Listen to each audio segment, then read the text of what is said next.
Hey guys, welcome back to my channel. Kung bago lang kayo sa channel ko, ako nga pala si Annalyn Tapa. Welcome kayong lahat. At kung hindi pa kayo nakapag-subscribe, i-click nyo lang ang subscribe button sa baba at pakiclick nyo na rin ang bell notification para ma-notify kayo sa lahat ng mga videos na i-upload ko. Kung bago lang kayo sa channel ko guys, nag-upload ako ng mga video tips, video tutorial, nang sa ganun ay ma-share ko ang kaalaman ko sa kapwa ko YouTubers, lalong-lalo na sa mga new YouTubers na nagsisimula pa lang gumawa ng kanilang channel.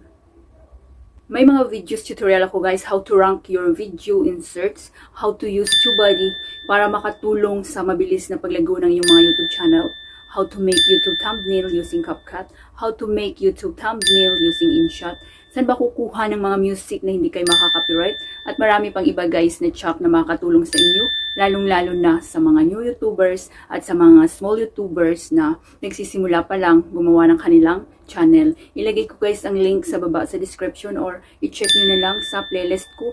Hope na makatulong ito sa inyo.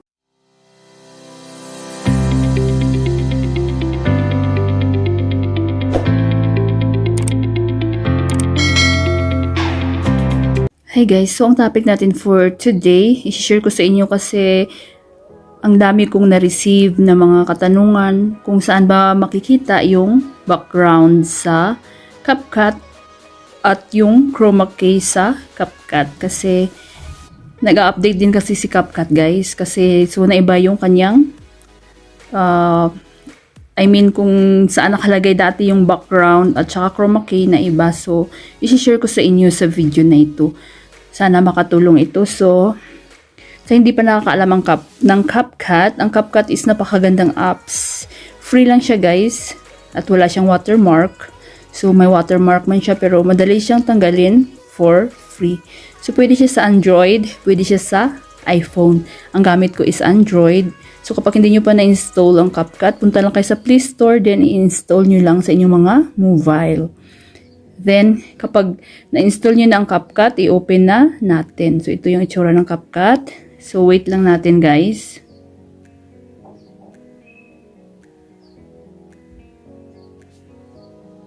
Open na natin ang CapCut. Ito yung lalabas. So, mayroon siyang new project. So, click natin yan. Then, halimbawa gusto nyong gumawa ng thumbnail. So, alam nyo na yung may tutorial ako nito kung paano gumawa ng thumbnail. So, ang problema nyo is kung saan makita yung background. So, punta tayo sa photos. So, maghanap lang ako dito guys ng background ko. Kasi need natin ang background sa paggawa ng thumbnail. So, maghanap lang ako dito ng background. So, alam mo itong white. Then, i-add nyo lang.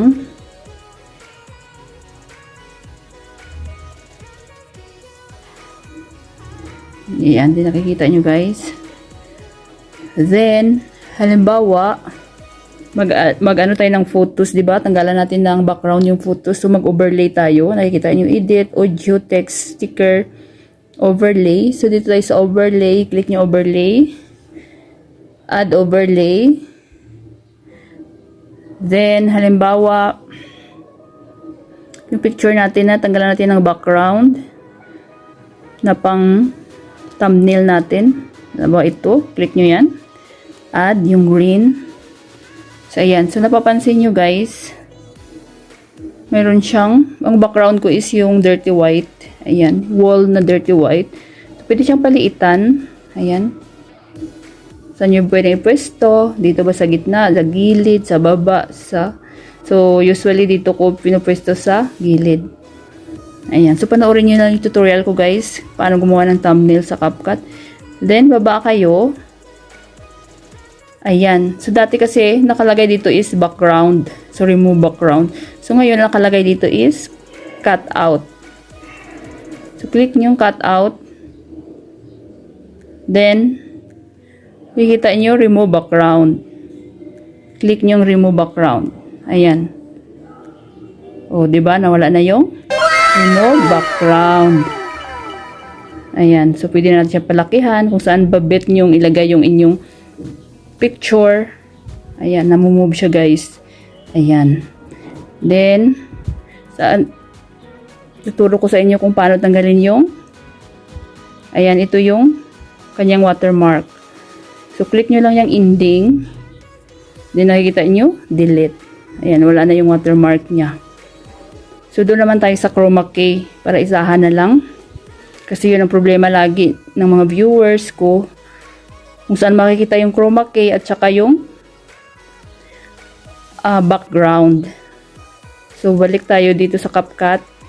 Click natin uli ang CapCut. Halimbawa, naglagay kayo ng subscribe button, di ba? Gumawa kayo ng YouTube intro. So, maghanap ako dito ng video. Halimbawa naman ito, guys. Halimbawa, ito yung video ko. Video natin na i-edit at lagyan natin ng subscribe button. Or gumawa tayo ng intro. So, panoorin nyo lang yung subscriber ko, guys. I mean, yung aking tutorial kung paano gumawa ng intro. Ayan, so ito yung video ng aking asawa nung lumabas kami, nag-barbecue party. Halimbawa lang naman ito. So, maglagay tayo ng subscribe button or gumawa tayo ng intro. Same lang naman, guys. So, overlay pa rin tayo. Add overlay. Then, dapat mayroon na kayong naka-ready na subscribe button. So, i-search nyo lang sa YouTube. Search nyo lang. Then, i-download nyo lang, guys. Then, add. Ayan. So, dito na tayo. So, dati kasi, nakalagay din dito chroma key. So, dito, cut out pa rin tayo. So, ayan. Nandito yung remove background, customize, cut out, chroma key. So, ayan ang chroma key. Ayan. So, alam niyo na kung saan. Magka-same lang siya ng background. So, i-move nyo lang to.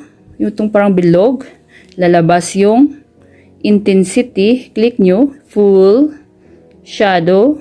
Full. Check. Ayan. So, nawala na yung green subscribe button. Ayan. Then, pwede rin siya, guys, ma-move. Kung saan nyo ba bet ilagay yung subscribe button. Pwede siyang paliitan. Ayan. Paliitan. Dito sa baba, sa gilid ba, sa taas, sa gitna. So, sa gilid. Ayan. O, ayan. Diba? Play natin. Paanohan natin, guys, para marinig nyo.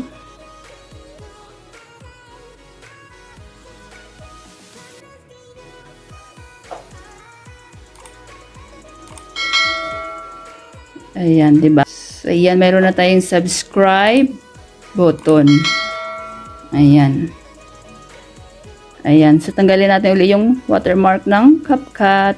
Ayan, napakadali lang. Click nyo lang yung ending, guys. Ayan. Then, delete. Ayan. Then, pag okay na kayo dyan, click nyo lang tong parang arrow. Then, automatic na yan na masisave sa inyong mga cellphone.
Sana guys may natutunan kayo sa video tutorial ko na ito at maraming salamat sa panunood. Kung meron kayong mga question, suggestion, and request, just leave a comment down below. At huwag niyong kalimutan mag-like, share, comment, at kung hindi pa kayo nakapag-subscribe, i-click niyo lang ang subscribe button sa baba at pakiclick niyo na rin ang bell notification para ma-notify kayo sa lahat ng mga videos na i-upload ko. Always be happy guys, be positive, avoid nega. See you next time!